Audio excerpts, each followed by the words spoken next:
Welcome to Idaho Fish and Game's Hook and Bulletin podcast, your weekly news roundup of hunting, fishing, trapping, and conservation stories from around the Gem State. Hosted by Fish and Game's Public Information Specialist, Connor J. Lease. Hey, welcome everyone to Idaho Fish and Game's Hook and Bulletin podcast. We got a really special, long-form, interview-style episode for you this week. Digital content specialist Bieri and I sat down with a Fish and Game legend by the name of Vicky Runnoe, the captain of the SS MK Nature Center for about, another 24 hours or so. Vicky has spent 27 years wearing the Fish and Game badge, and after 8 years running Boise's charming little nature center, she is finally hanging it up. But not before sitting down with Bieri and myself to talk about everything from chickadees, goose poop, herding sheep, and how the MK Nature Center works to introduce new faces to nature, wildlife, and conservation. Vicky was one of the very first folks at the agency to make me feel welcomed back when I started, and has been a tremendous friend and colleague ever since. This was a wonderful chance to sit down with someone who has dedicated so much of their life studying the same things you and I are just as passionate about. So buckle up, boys and girls, this is going to be a fun one. We've started in the wrong. Yeah, let's All right, we have already digressed. Okay, we digress. This is bad. Yeah. 3 o'clock in the afternoon, that's what happens. Yeah. So we've covered that that's a cow elk with antlers. Mm-hmm. And we are here in an old cabin, an old pioneer cabin, correct? That's right. In the middle of Boise. Yeah. When was this built, this pioneer cabin that we're sitting in recording? Let's see. This was put in probably in 2018, 17, 18. Oh, okay. That's when this was converted from the room it originally was. Yeah. So not quite as old as I was thinking. No, it's not ancient. Gotcha. And it's broader. How long, the original building, when was the original building put in here? So we opened on July 3rd of 1990.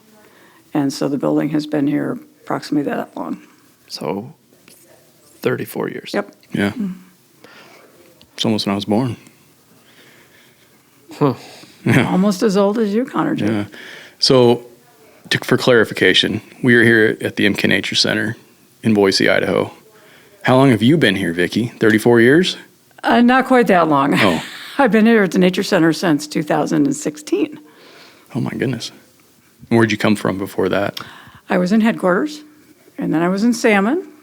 So I've been with the department for 27 years. Okay. It's a long time. It's a good long time. Yeah. And how many, we hear some commotion in the background. This is open to the public, correct? Yes, it is. We are open Tuesday through Sunday from 10 a.m. to 3 p.m., and we encourage folks to drop in and say hi. We get awfully busy during the school season, so if you come in, you may meet hordes of reasonably controlled children. Well, so far so good, though. Yeah. For the first day of school. Exactly. Huh. We definitely noticed the first day of school today, we didn't have nearly the visitation. Yesterday, we were nuts. Yeah. Lots of families, which is fun. Yeah, this is a great place to get out the nervous energy, or if you've got a couple hours to kill that you just need to fill some time, the Nature Center is so good for that. To just bring your kids and let them meander on the paths and whatnot. It's something that I've used it for that, for sure. So my apologies. Every day. if my kids have run around uncontrollably. Most kids are pretty good. They're excited, and that's what we want to see. When you're outside, you should be excited. And so they're jumping on the stepping stumps or climbing through the hollow log, and they're shrieking because they're excited and having a good time. We expect that. So. Mm-hmm. So backing up from 1990, is that the original starting point of the MK Nature Center, or is there? Walk us through how the entire thing came to be. Okay. So what I always like to tell our visitors is when you go walk around is stop and picture yourself this place, what it looked like before anybody was here. And then think about in the early 1900s when as Boise became settled by people moving west, this became Boise City's kind of de facto dump. And we hear that and see it all the time whenever we dig on the property. So when the new headquarters for Fish and Game went in, we heard lots of breaking glass and all sorts of interesting things as they were digging. And in the about 1930s, Capital City Baseball bought the property. And so they built a baseball diamond in a stadium on this land. And we occasionally get visitors come in and say, I remember when I was a kid, we used to come watch baseball here, which is kind of cool. So we had some minor league teams associated with teams in, let's see, with the Boise Braves and one or two other ones were here. And in the late 50s, beginning of 60s, the property was sold to the state of Idaho for the Idaho Department of Fish and Game headquarters. And that happened in about 1963. And so from that point on, the headquarters was built, and this was the quote-unquote vacant lot. And in the mid to late 80s, there were a couple of staff members who went to then Director Jerry Connolly and said, hey, let's do something with the vacant lot. And Stacy Gebhardt's was really the mover and shaker in all of this, and he got some other colleagues. And so Jerry said, go for it, and they created the Nature Center. It really was a labor of love, and it involved an awful lot of staff who came and laid pavers and dug holes and planted trees, and some of those folks will come back and they'll still talk about, I remember being out there laying pavers. So it really was a huge group effort. And what was interesting is that at that same time frame, the state's centenary celebration was coming up, and there was a separate group called the Boise River Observatory. They wanted to put viewing windows in the Boise River, but because the nature of the river going up and down, that wouldn't work well. And so they joined the effort to build a nature center, and hence we have the underwater viewing windows because of that effort. Oh, cool. Yeah, it's kind of a neat thing. How big is the property? We're about 4.5 acres. And what's nice is we're right along the Boise Greenbelt. We're right next to the Boise River, so that brings habitat for wildlife, and it's an easy place for people to come and find us. Yeah, that was a question I had, Vicky, was what kinds of wildlife have come through here in your 34 years of, or no, you haven't been here 34 years, but in Yeah, not quite that long. in the In her tenure. yeah, in your Exactly, tenure. in my tenure. Yeah. Well, we have, mule deer obviously are here frequently. We often get fawns born on the grounds in the spring, which is lots of fun. People enjoy seeing the babies. Lots of fawn? Fawns, Wow. FAWNs, not FAUN. Oh. So they enjoy those. But probably the most interesting critter that I enjoy seeing are the bobcats. And they sometimes just go marching through, feline insouciance. Here I am. I see you, but I don't care. And off they go. We'll catch them on our trail cams at night, which is sort of fun. But the elk that's been spotted up and down the river this year, the elk was here this past spring, which was kind of cool. Some folks saw The it. cow with the antlers? Not the cow with the antlers. This was a bull, an actual bull. So, All right. we got that one. So a variety of bird life, songbirds to waterfowl, depending upon the season. Do you get a lot of bird watchers that come through? We get a fair amount come through. Okay. Just looking for whatever happens to be out, especially early in the spring. They're looking for migrants, what's come back yet, and that's what they come for. Yeah, we've seen several on our walks through here. We've seen several people taking pictures, and Photography is a big one. We have a lot of photographers and folks who come back frequently to take photos here. I've heard that there's been wedding photos taken. Yes, wedding photos, graduation photos, family photos, baby photos. No dog photos because we do not allow dogs on the grounds unless right. it's a service animal. But lots of people will come and they'll get their pictures done here. So, Would you ever officiate a wedding here if somebody asked? they used to do weddings here, and it became a real hassle for the staff, and so we stopped doing that. So, Makes sense. What, staying on the theme of sort of the history of the MK Nature Center, it sounds like it was a labor of love from Idaho Fish and Game for a very long time. I would say it still is. What other funding sources and who else is involved in the MK Nature Center? It's not the IDFG Nature Center. It's the MK Nature Center. So how did that, along the history, happen? So as part of the creation of the Nature Center, when the Boise River Observatory combined efforts with Fish and Game, Morrison Knutson, the construction company, was still very active in the valley, and they came to the department and they gave a $300,000 gift to finish the facility, and so they got naming rights. And I believe we're the only facility in the valley that now has the MK name. And as a result, there's a Morrison Knutson Foundation made up of a lot of their retired folks, and they are very generous donors to our friends of MK Nature Center for different projects on the grounds, because they're very proud of that Morrison Knutson name still being out there in the public. So that's how that got here. But we are Fish and Game. We're funded through Fish and Game. So we get some license money, some through federal grants. And then if we happen to get some donations, we get that as well. Okay. Has Velma been down here? She probably has, but not that I'm... Yeah, she wouldn't announce herself. No, she probably just eased on in and Yes. so Meandered through. So Are there other MK Nature Centers, not by name, but like the premise, the concept throughout the state, or is this kind of Fish and Game's only nature center of its kind? we're really Fish and Game's only nature center. The agency does have some other properties that is where we're doing education, such as the Edge and Victor Nature Area over in Pocatello. Salmon has an outdoor classroom. There's the Lewiston Habitat area that functions similarly, but none of them are staffed like we are. None of them offer a huge variety of programming to participate in.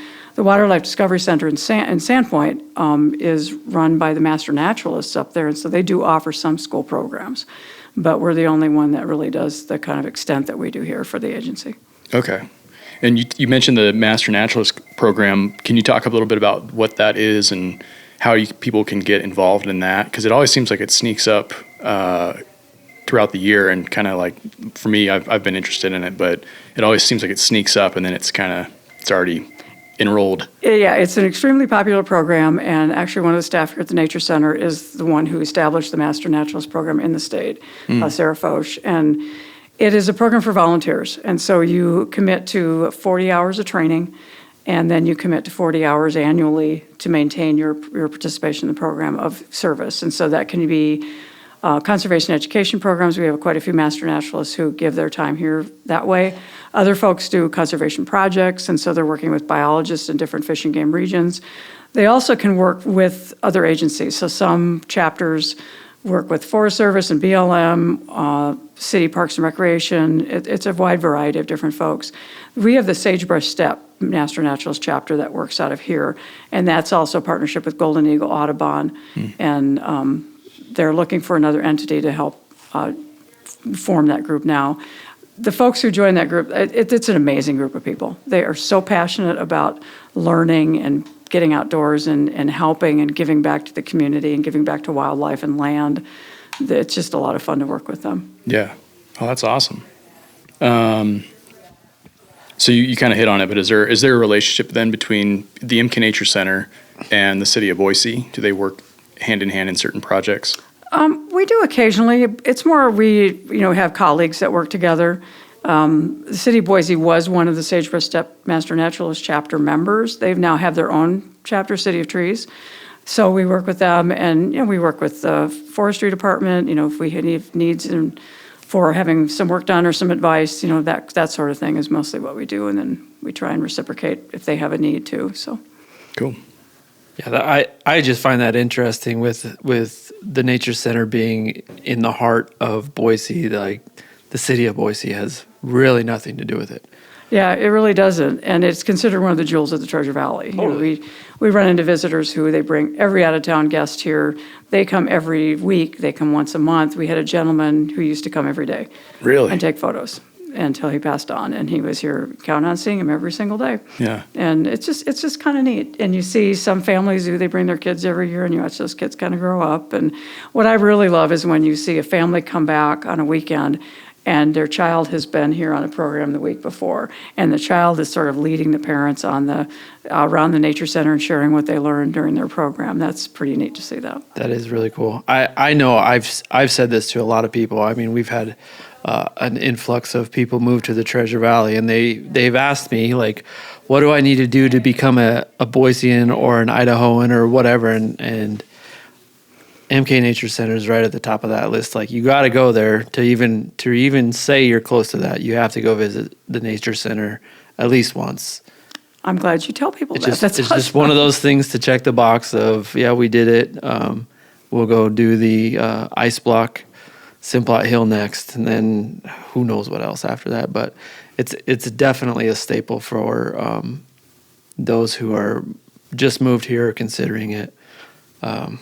It's wonderful, like you said, a jewel, and just good overall.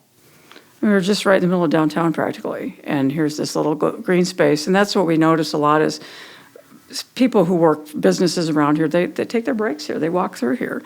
Something that's been really neat the last few years is St. Luke's has a neurobehavioral clinic across the street, and there we see them with their patients all the time walking through here, taking advantage of getting outdoors with those folks, and counselors and patients walking together, and I just think that's a great thing. And we've also been doing programs with some of those folks as well. So it's been a great partnership there. Yeah.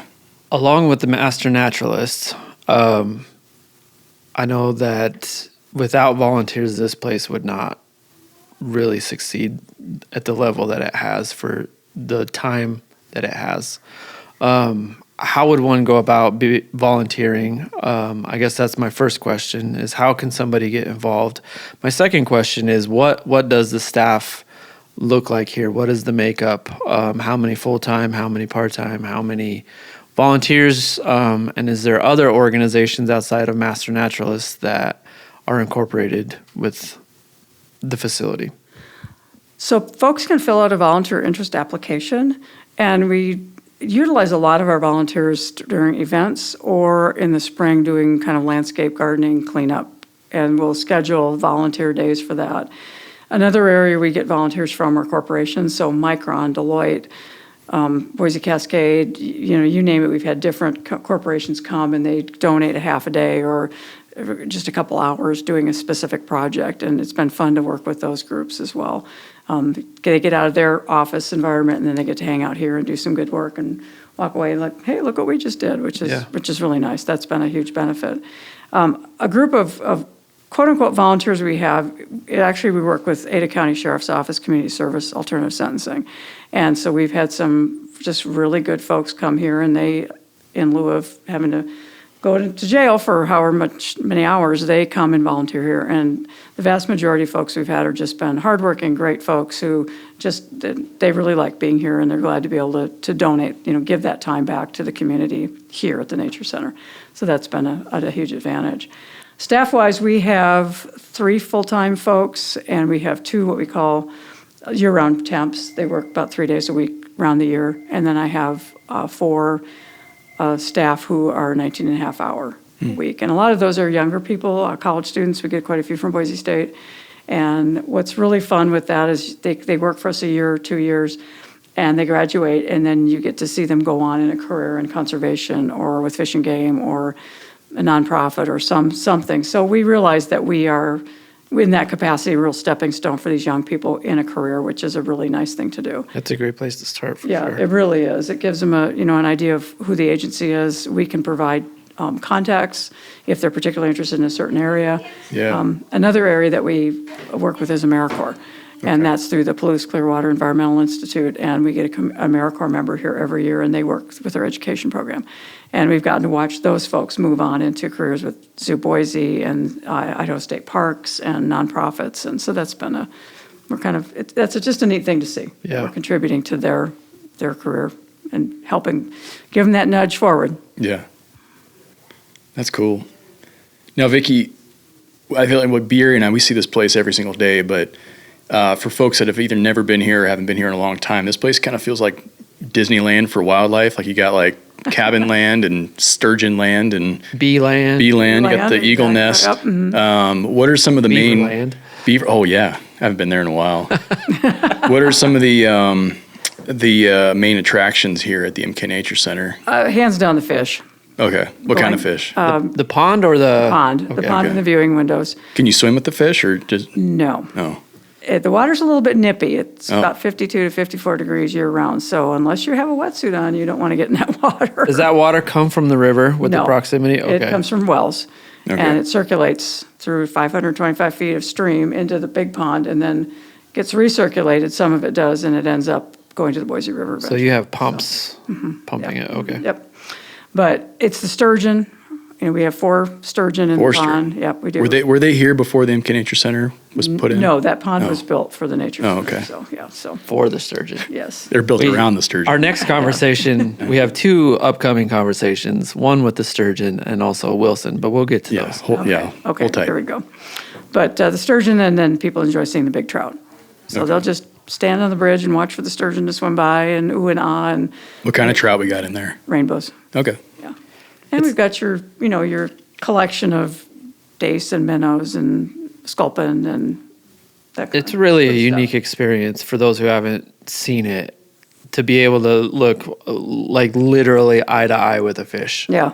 In their habitat and us in our habitat. Like you can look through the window and you're literally eye to eye with a fish. It's really cool. It's We call super, it super face unique. to fish. Face to fish. Face to fish, what we call That'll be the it. name of this podcast. Yeah. Rename this podcast? We The could name, reband- The Face Yeah. to Fish podcast. What is fun is when we get salmon or steelhead, and Okay. our fisheries colleagues at headquarters are and the hatcheries are awesome at bringing those fish if they have them. And what's fun is you can stand at the Alpine Lake and people are looking at the rainbows, and then a big salmon goes by, and they're just just blown away by how big they are. And I think that's one of the huge values of the Nature Center is we serve an urban population, and a lot of these folks have never seen a salmon. Yeah. They've never seen a sturgeon, and they can see them here, and they can start building that connection to the outdoors and to the natural world. And Yeah. they may not be avid hikers, hunters, anglers, but they start building that connection that, wow, this is really cool. Look where I live. Look what I could go do. And I think we're a real good stepping stone for that. Oh, Long. and kids freak out Yeah. when they see big fish. Yes, Like they how many do. times we've been walking through and there's the kid spots Big Frank or one of the sturgeon and just loses its mind. Yeah. That's so cool. Yeah. It's fun to see when you're out there and overlooking the pond and all the kids are just, just looking there and look at that one. Look at Yeah. that one. We do feed the fish on Fridays, and that's a lot of fun if folks are on the bridge to see that, because you have to kind of bait the trout, and then you fling out the sinkers for the sturgeon. And I mean, those trout just go nuts. And it's What do you really feed the fun. sturgeon? It's all commercial fish food we get from Oh, okay. hatcheries. So, and then It's every not so like often, rabbits or anything like that. no, but occasionally we will get fish, fish heads and stuff like that from grocery stores and whatnot. So they get some natural food, and they eat whatever dies, in the pond. Oh, we're not gonna. We'll go there. We'll go there in a we're bit. not gonna go Okay, there. yeah. Oh. Because we won't talk No, about no what's badly died in behaved the pond. visitors are in the pond that we're aware of. that so. we know of. Yeah. Along the line of building connections, let's talk about some of the programs that the Nature Center provides. We alluded to it earlier, particularly in the spring. There are a lot of field trips that come. Yes. So let's. I know there's the river walk. There's maybe you could walk us through some of the programs. And if a school wants to get involved or use the Nature Center, how would they go about that? Sure. So our big field trip season is the spring, and our most popular program is the stream walk, and that focuses on the concept of habitat and adaptation. And that's covered through a lot of curriculums. We've correlated all of our programs back to Idaho State standards. So a teacher who wants a program can come and know that their students are going to get things that they need to get through those standards. But that habitat component is the basis from everything else we can build from. So stream walk is very, very popular. That's what you'll see a lot of kids doing. We do a lot of, seasonally, we'll do turkey programs in November. We do owl programs. And for those, like, for example, the owl program, they get to dissect owl pellets and we talk about, how owls eat, and again, adaptation, that sort of thing. We have a pretty popular program about beaver and talking about nature's engineers and how they work. And for that one, kids get to go out and they get to build a beaver dam and test it. And see if their dam works or not, and then what would they do if it didn't, and why do they think it worked? So we've got these little, basically plastic gutters, and they get to take sticks and rocks and mud and build whatever they think is going to work, and then dump water through it. And it's really fun to watch the kids, and they work in teams and just like, no, we need to do this. No, we need to get this. They really get into it. And of course, they're doing all the things kids need to do outside. They're getting dirty, and they're mucking around in water and mud and creating and that kind of thing. Do you give them little artificial beaver tail, like spatulas? We do not. That's why they use their hands. And I assume they're not dropped in from the sky. Yeah. No, these kids You come off a parachute the school kids? bus. Oh, okay. Yeah, they come in from the big yellow school buses that you have to watch out for. But it's pretty nuts here from the end of March through beginning of June. We get about 10,000 school kids a year, and you should be here the day they get here. We're starting to Calling see out a sick. nice shift into fall as well. Fall's a great time to be here. Yeah. Temperatures are nice, there's cool stuff going on, and so we're starting to see more field trips in the fall as well. So teachers should contact us. If you want to come in the spring, contact us pretty soon after school starts, because I think we were booked almost solid by January of last year, so we fill up pretty fast. So some of those businesses you alluded to earlier that have volunteer days or they come and get service hours or whatever, do any of them come over here with more of a pointed, I don't know, coming over here to learn about conservation? Like, is there any adult programs, or is a lot of it pointed towards youth? Well, most of our, spring programs are youth-oriented, but we do offer in the fall and winter a evening lecture series once a month, which is geared towards adults. And of course, the Master Naturalist program is geared towards adults. And then our events are Celebrate Wildflowers, pollinators, and our spring wildlife event we've had in the past, or family-oriented. So we try and provide things for adults as well as kids, and try and get that whole gamut. We're trying to actually build up a little bit more of that client, for adults, because we're finding, people are just fascinated by critters and they want to come learn about them. And we did a bat program back in July. We had 89 people here Wow.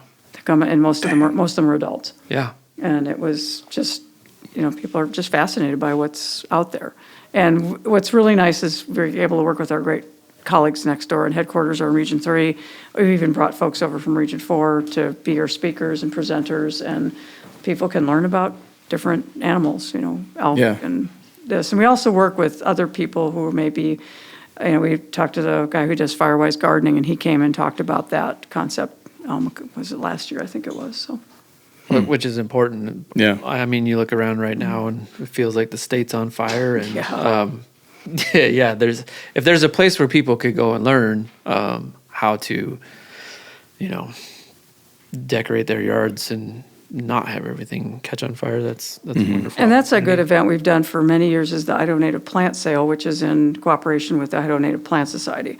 And this is all native stuff. A lot of it's Firewise. It's xeriscaping. People can learn about taking their yard from grass to a nice, lovely native plant garden at pollinators, and they have to do less watering, and they have to do no fertilizing and no weeding, and it's just it's Sounds fun to see folks amazing. do Is that why there's always a line for that when Yes, it's an exceedingly popular event. Yes. We had a line out from our courtyard all the way around the front of the nature center, or the headquarters this past year for that. So Yeah, it was crazy. big. Yeah, it was crazy. It was but that's big. good. That's awesome.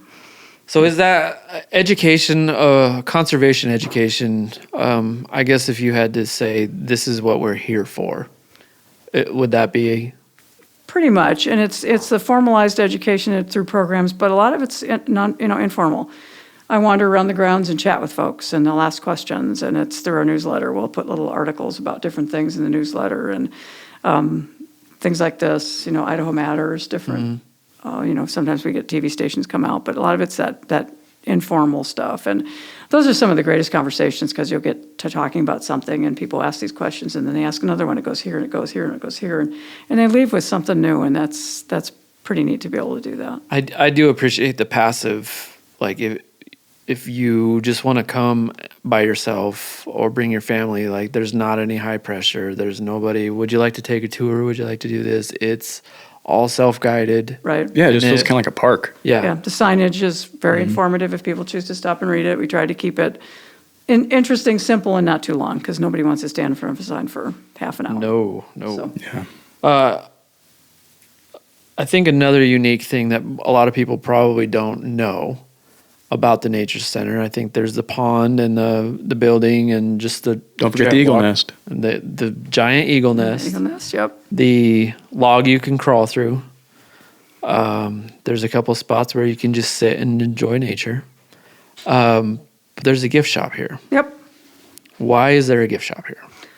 It helps supplement our budget and lets us get things we need when we need it. And it also helps provide all of our program. We do charge a nominal fee for our programs, and then that gets run back through our federal grants as program income. our gift shop manager, Sue Dudley, does an awesome job of finding really unique nature-themed stuff and things she tries to do made in Idaho, made in the U.S. And so she works with local artists to get some neat stuff. So anytime somebody purchases something, it does benefit us. It goes back into helping our education program, basically. Yeah. That's what it does. I do think it's pretty cool that there is a lot of stuff. She's been able to curate a lot of local stuff.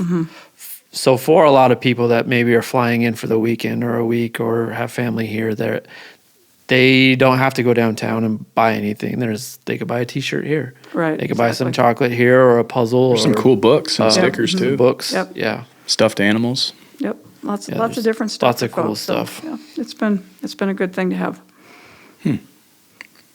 Vicky, I'm dying to know, are beavers an issue here at the MK Nature Center? Not inside, but outside. We haven't had one trying to get in the building that I'm aware of. They potentially can be because, when they start chewing. So we do wrap some of our bigger trees, especially if we notice we're seeing more beaver activity on our trail cams. About 5 years ago, we had a pair of beaver move in. They improved the existing man-made beaver dam, and they proceeded to raise 2 kits there. And it was amazing because every evening about 8 o'clock, you could go out in that pond and you would see the beaver family. Starter home. People loved it. They just loved seeing those little baby beavers swimming around, and they'd see the adults. And, and then we were kind of, well, what are we going to do? They ended up going back to the river, and so it wasn't an issue. But, sometimes if we start seeing them chewing something we don't want them, we'll wrap the tree. Sick the sturgeon on them. The sturgeon won't do anything. No. So, yeah, it's kind of chit chat. Oh, you're back, huh? But having that right there it's a great teachable Absolutely. thing to be able to show people this is what it looks like and this is what they're doing and this is why they do it. And then that can lead us into talking about some of the programs that Fish and Game is doing, like the Beaver Dam Analog program they're working on in the Owyhees. Why is that important? What's it good for, and how is it helping? So they're a great avenue to get in some. Well, and anybody that starts to research Idaho Fish and Game, that beaver's always going to pop up. Yep. And there's bunches of other podcasts and other resources for people to go check that out. But as you look back in even American history, the beaver is a big deal. Yep. In just settling the West and whatever. But that's, again, you can go elsewhere to find that information. Yeah. Yeah, like our YouTube page. Yeah. Yep. What are some? Have there ever been any celebrities that have come through the MK Nature Center that you can recall? I'll say one so she doesn't have to. Blippi was here. And that I may was not waiting be for for it. everybody. And but Blippi was here. Blippi was Your actually kids will fun. know. If you have small children, like the pre-K crowd, Blippi is quite the guy. And so he was here, and that was really fun hosting that. I think sometimes when celebrities visit Boise, they just want to ease in and out, and they could have been here, and I would never Yeah. have known that. So Like the Bobcats. exactly, the Bobcats, right? And that's fine, and Is that's that a actually punk a good band? thing. People just get to come and hang out and don't have to worry about being bothered by anybody. So Yeah. I think that's a great part of Boise in general. Is that yeah, you can kind of get lost. Yeah. if you want to. I kind of want to transition a little bit and talk a little bit about Vicky, because Vicky is going to be retiring here soon and has been with I am. the department for a long, long time, and has been a really good friend to both Bieri and I and our bureau and the department and everything, and kind of want to, first of all, talk about, is it true that you have a PhD in goose poop? That's word on the street. That's one of the great things about the career I chose is I get to learn a little bit about a lot of stuff, Yeah. including a lot of poop. So Well, I was going to say you're a master at that, but not the poop part. But So- just knowing a little bit about a lot of stuff, Yeah. you can kind of come to you with, I don't know how many times I've texted you since I've been here about what is this animal, or what is this skull, or what is this scat, and you're pretty much spot on every time. it's fun. I enjoy it. I got a head for trivia, so it's been fun. And Ain't that a it keeps fact? me learning. I love to learn. So it's neat to be able to do that. And then you figure out a way, how do I take this information, translate it into something to help somebody else learn? So that's been a great joy in my career. How did you come about Idaho Fish and Game, and how did you come about Idaho? Because you're not from the state originally, correct? Oh, no, I'm from Wisconsin. Oh, okay. Go There it is. Packers. Oh, yeah. Have some cheese there. She's been holding it in this whole There we time. go there. Yeah, there.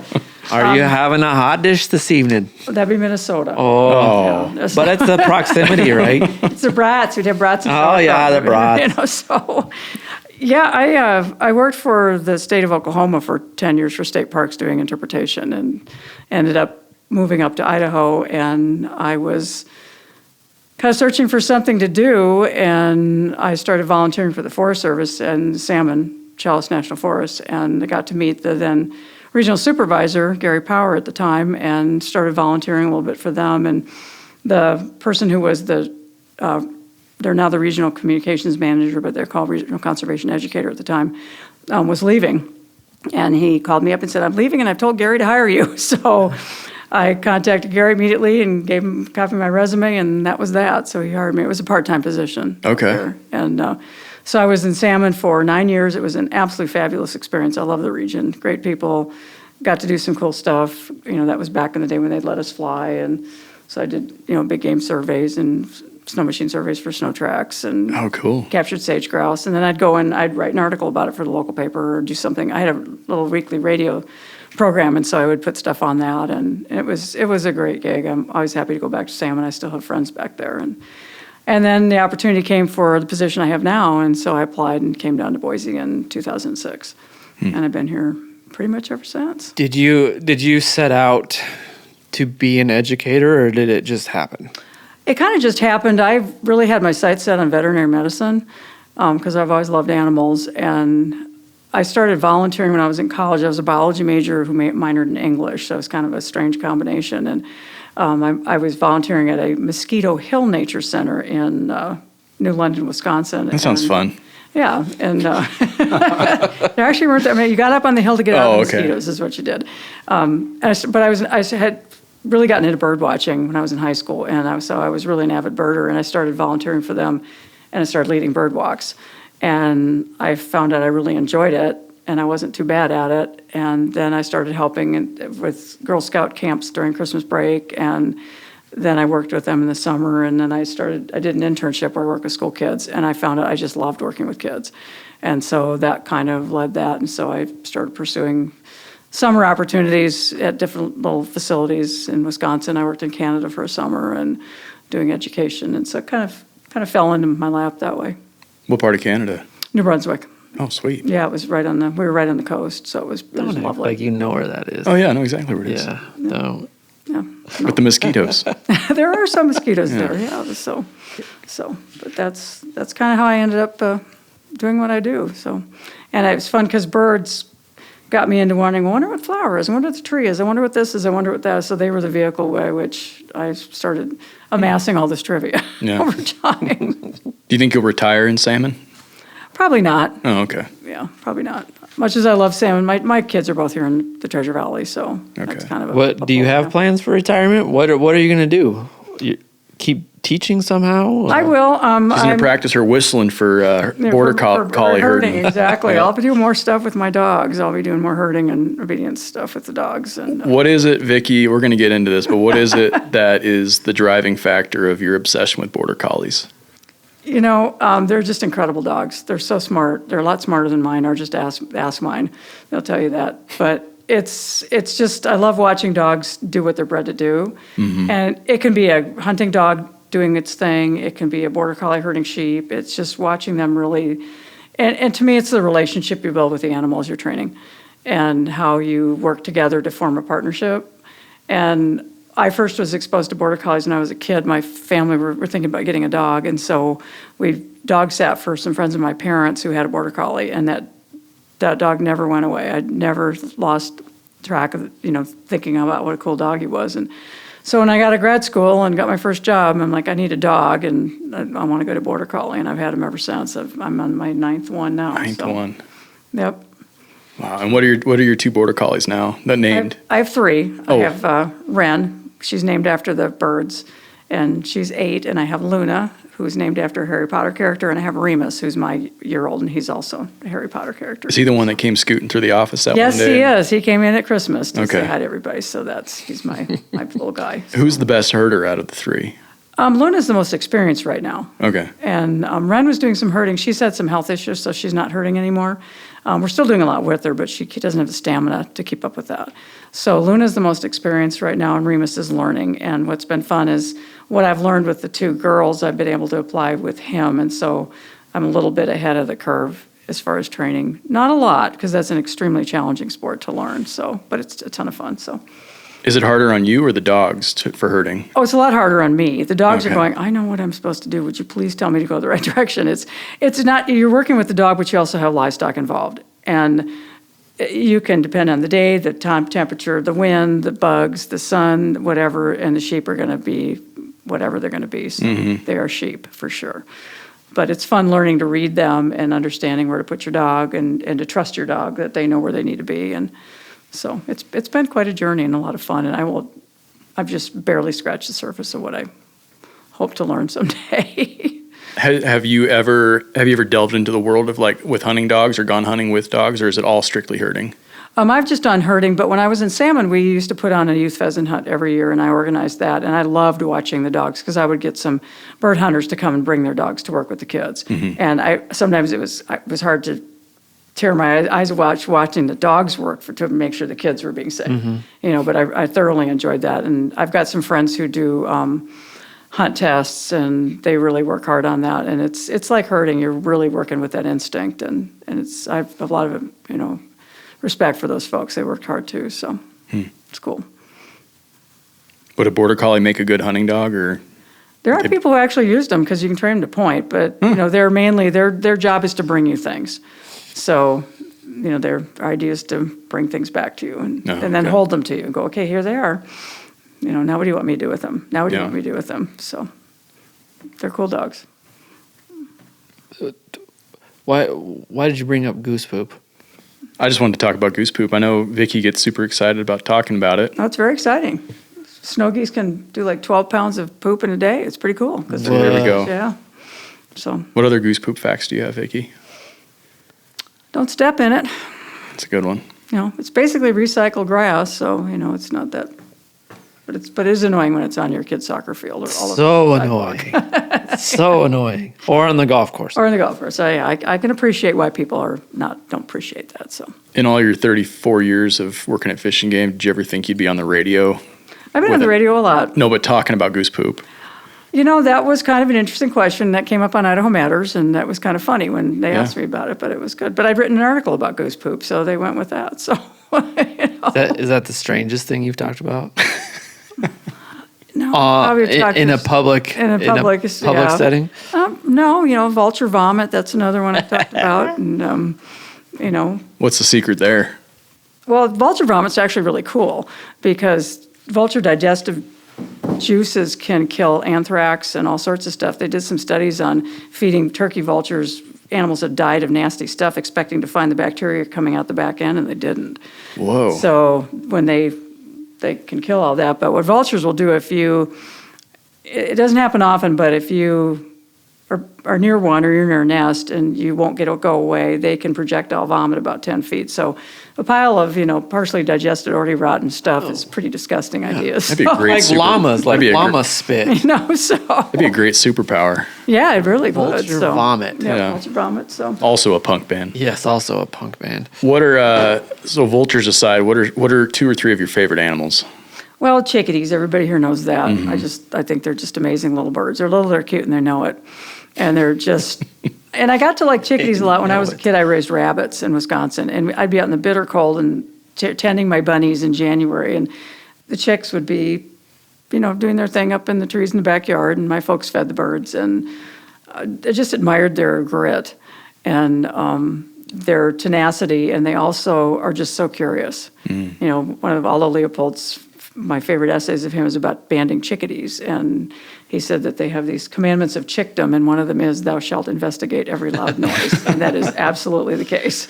So they're fascinating little birds, and their brains, they cache food, and so their brains expand in the winter time, fall, winter, as they're caching food, and then they have to remember it, and then that part of the brain shrinks when they don't need it in the spring and summer. So I think that's pretty cool for a bird that's just a little dinky thing. Yeah. I wish that explained more things in humans too. Teenagers. Yeah, particularly teenagers. Yeah, exactly. So, but yeah, chickadees were pretty cool. I just find most any kind of animal really interesting if you really spend some time thinking about them. And I've gotten into pollinators lately just because I have a pollinator garden at my house, and we've really been working here and just learning about bumblebees and the different native bees that we have and how they survive, and they're solitary, and most of them are not colonial, and what they do. And So it's a critter I'm interested. It's kind of like dogs. I mean, I love border collies, but if it's got a wet nose and a wagging tail, I'll go say hi. So The pollinators, I guess that's one of the perks of being next to the nature center is we profit from that. How many pounds did you say of honey or liters? How we got about 10, Bushels. We got Bushels. 10 pounds of honey this year. So say that again. 10 pounds this year, which was, or 10 gallons, I'm sorry. Yeah, so gallons. it just was a lot of honey. And, the nice thing is we just give it to our volunteers and our colleagues who we work a lot with and Yes. who we appreciate. So, but that's kind of fun. And what's neat is their the bee. labor. I really enjoy the beehive. To me, it's kind of like an aquarium in a dentist's office. It's soothing to watch and just see what's going on. But it's a great vehicle to get people to think about native pollinators because everybody always focuses on honeybees. It's like they're not native and they're not in trouble, and these are the ones we need to think about, and it gets people to think more broadly. Before we started talking, there was a gal who walked through here that was very excited to see that because she's got something at her house as well. So it was cool to see that connection that she was able to Excellent. look at something bigger that, she may not get to look at her own house, Right. but maybe it helps her understand a little bit more what's going on a day-to-day basis with the bees that she has at her house. Nice. Yeah. And that's, I was say, gosh, I just forgot, but like that's the cool thing is the beehives right here in the Yep. building. Right around the corner. They come and go. Yeah, so you can get face-to-face with fish. Stinging insects. Yep. Yes, Yeah, and with bees. You can Oh. go eye to eye with a bee, That's right. And just see what they're doing, watch them dance. And face to fish. And you can talk with Wilson. We face didn't to talk bee. about Wilson. yes, Wilson is here. Wilson is cool. Who is Wilson, Vicky? So Wilson is a non-releasable peregrine falcon. She was injured as a fledgling. She's under a year old, broke her wing, had 2 surgeries done and couldn't repair it so she can fly. She can maneuver around her mew just fine, but in the wild she'd never be able to survive. And so she is a bird we use for education programs. And she is, she's a really nice bird to work with. She's pretty laid back and she doesn't get too fuzzed up about much. And it's nice because, they are the state raptor of Idaho and we have the Peregrine Fund here in the World Center for Birds of Prey. So it's a nice connection there. And folks just really enjoy getting to see her. She's very curious. She is. She's just a fun bird to have around. So we've enjoyed having her here. It's one of those things like you expect to see that kind of stuff at a zoo, but not necessarily here to see a peregrine falcon. And Right. and that in itself is pretty amazing to be able to see a peregrine falcon up close and personal. Yeah. Is really cool. No, we take her to schools occasionally, and she doesn't like to travel. She gets car sick, actually. Poor girl. We've tried all sorts of things, hooding her and other stuff to help her, but she just gets car sick. So we try not to try and travel with her. We just need to stress out. So we just do that. So How long has she been at the nature center? she's been here. I just looked that up the other day. She's been here. Let's see, about 9 years now. Oh, she's set to retire too. Yeah, she practically is. So, and she's named Wilson because she came from Wilson, Wyoming. That's where she came from. So, Gotcha. Not from the volleyball Yeah. family. no, Okay. no, nothing like that at all. So, but no, she's a pretty cool bird. What? So we've talked about some of the other residents. We've talked about the sturgeon. There's 4 sturgeon in Big the pond. Frank. Yeah. Big Frank, and Connor and I helped load one in last year. Yes, you did. You did. That was. I don't know if we helped as much as we got in the way taking pictures. But Yeah, we probably just. Our hands are soft. We we take a lot of pictures and video. Which is good. Which is appreciated. But that sturgeon that we helped was that one of them from Twin Falls? Yeah, from Hagerman. From that. Hagerman. Okay. He was in they've got a pond that people can go look at the fish, and apparently he was too big for the pond, and he said, do you want to have him? I said, sure. So that's, I think, how we've acquired actually all the sturgeon is from Hagerman. And that's another unique thing too that most people don't get to see. Like, it's not unique to Idaho necessarily, but it's unique enough that it's memorable for Absolutely. a person to see one of those giant fish swim underneath them. Like, How often do you get to see that? yeah, what a memory to exactly. have on a trip to downtown Boise. It was just, and then when they hear about people fishing for them in the snake or whatever, they have a better idea of what people are doing and then why it's important that it's catch and release only and Yeah. you don't take them out of the water and Yeah. those sorts of things. So Well, and compared to like state records, Big Frank's he's a pipsqueak pretty much. right, exactly. Yeah, they get even bigger get than pretty huge. So And they live a long, long time, which is also pretty fascinating. Yeah. Sturgeon can live to be over 100 years old. So How old are the biggest ones out there, the oldest they're ones? probably about 30 years. Oh, okay. Yeah, that'd be actually the smallest one's is the oldest one, I think. No kidding. Yeah. So So when somebody comes to the nature center, let's say somebody's hearing us for the first time, they now know that there is a peregrine falcon, there's sturgeon, there's a place where you can go look a fish in the eye, you can see a beehive and not get stung. yeah.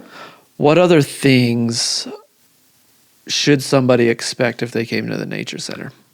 We do have a really nice pollinator garden that we're establishing. So in the spring, summer, you can expect to see lots of flowers out in there, learn a little bit about pollinators and how you can actually do this at home.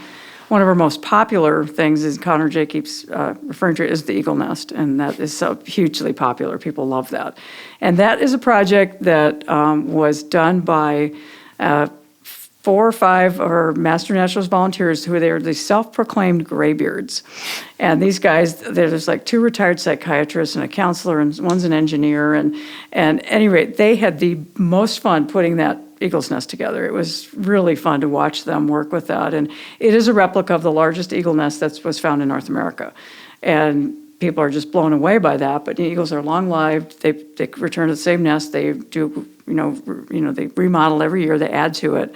And we have a lot of bald eagles that fly up and down the Boise River, particularly in the wintertime. We see them coming over the nature center. So it was a But none have stopped to check out. I think they probably are looking at that and going, they really didn't do that. Too much quite house. right, so, Too big. Yeah. Too Out of our much. price range. Yeah. But it's fun because we can get a whole class of kids in there and get their picture. We had a group of students from a Boise State history class that came over, and so they and their professor all got in there, and we put them on the front page of our newsletter, and they thought that was pretty cool, So it's just kind of a fun thing for Yeah, kids. for context, it's probably 8 feet by 12 feet. 12 feet.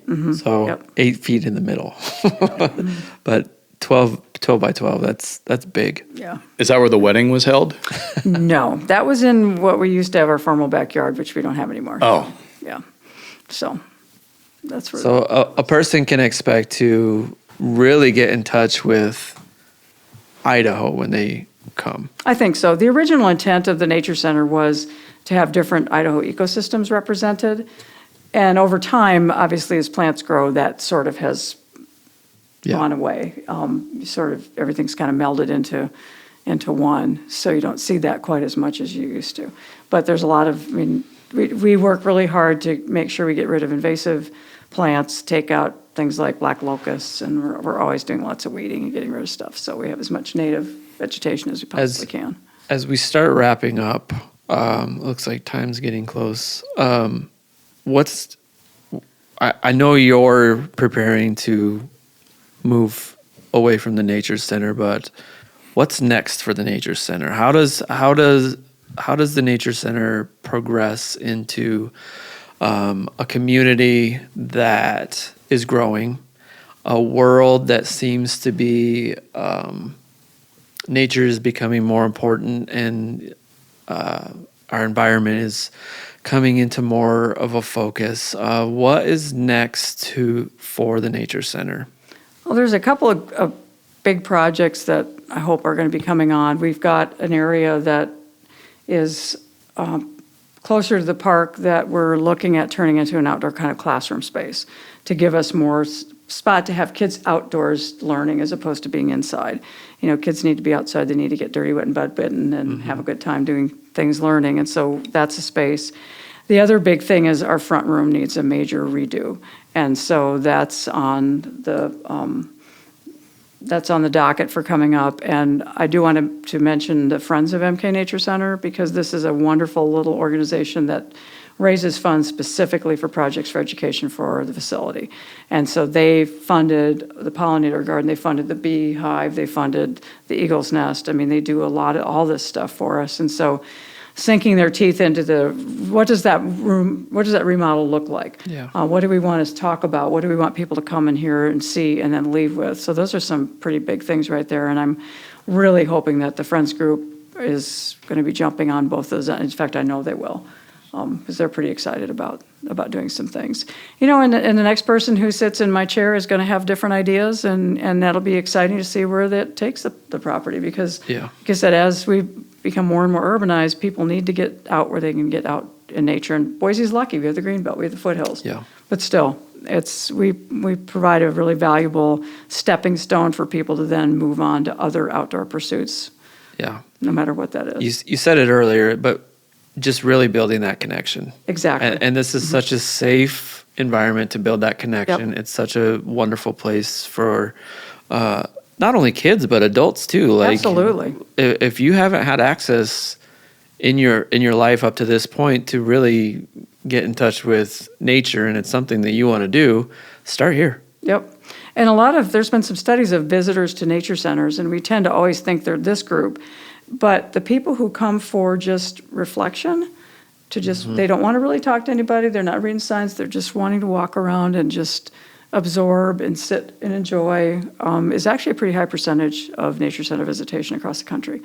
And I'm assuming we have that same group of people here. And they will often be here in the evening or early in the morning. And I was here for a kennel club meeting one night at the headquarters building, and we're done, and I see this couple come out of the nature center grounds right before dark.